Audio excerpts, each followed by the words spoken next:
Hi everyone, and welcome back to another segment of WTF. I'm Lena Moriarty, and we're celebrating again because Election Day was a major win for us patriarchy haters. Not only did the Dems win elections across the board, but we are finally seeing some diversity in government positions of power. Take that, white America. In an ironic and amazing turn of events, a transgender woman candidate named Danica Roem beat out Bob Marshall for his seat in the Virginia House of Delegates. Some of you may know Marshall for his attempt to ban transgender people from using their bathroom of choice, making this win that much sweeter. This paired with the win of former news anchor turned politician Chris Hurst, as well as 10 other women, resulted in flipping the state's House of Representatives to the left. Hurst decided to run on a gun violence platform after his wife was shot and killed on live television. So really, what you need to know is that the human rights lobbyists are coming for your big government. In a polite, well-mannered, and politically correct way, of course. Don't mistake them for the president. Speaking of the president, this past week he officially gave us the tweet of all tweets. This is the true WTF moment of the week and quite possibly the year. Please enjoy me reading this tweet in the voice of a 16-year-old girl who was gossiping behind her friends' backs and got caught. Why would Kim Jong-un insult me by calling me old when I would never call him short and fat? Oh well, I try so hard to be his friend, and maybe someday that will happen. I hate to break it to you, Donald, but I think you and Kim might be past the point of friendship. Let's just focus on not destroying the world with nuclear bombs for now.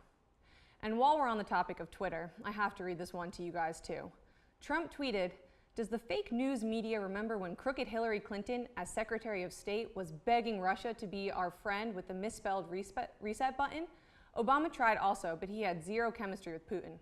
In a continuation of the mysteriously strange relationship between our president and Vladimir Putin, this tweet seems to imply that Trump and Putin have some sort of chemistry. Actually, it almost seems that he's bragging about having more chemistry with him than Clinton and Obama. Their love affair continued after Trump's visit with him this month. Trump said that he believed Putin when he told him that Russia didn't interfere with the 2016 election. Interesting, because it was the U.S. Intelligence Committee that acquired the information that clearly proves otherwise. Facebook ads ring a bell? So the bottom line here is to trust an allegation made by a group of people called the Intelligence Committee and to not trust allegations made by a president who still can't use the correct form of there. In other news, Attorney General Jeff Sessions is being sued by a 12-year-old girl who wants to legalize medical marijuana throughout the United States. The young girl suffers from epileptic seizures and is unable to treat them with FDA-approved substances, and doctors even recommended she get brain surgery.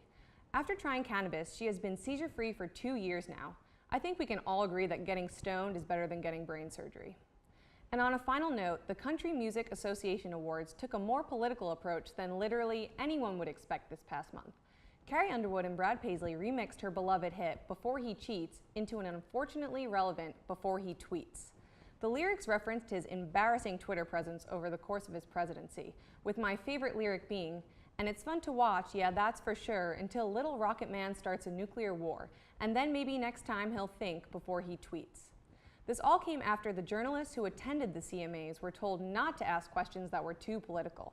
Paisley promptly sent out a tweet criticizing these restrictions, and the CMAs quickly took it back. In fact, they released a statement afterwards apologizing for the sanctions.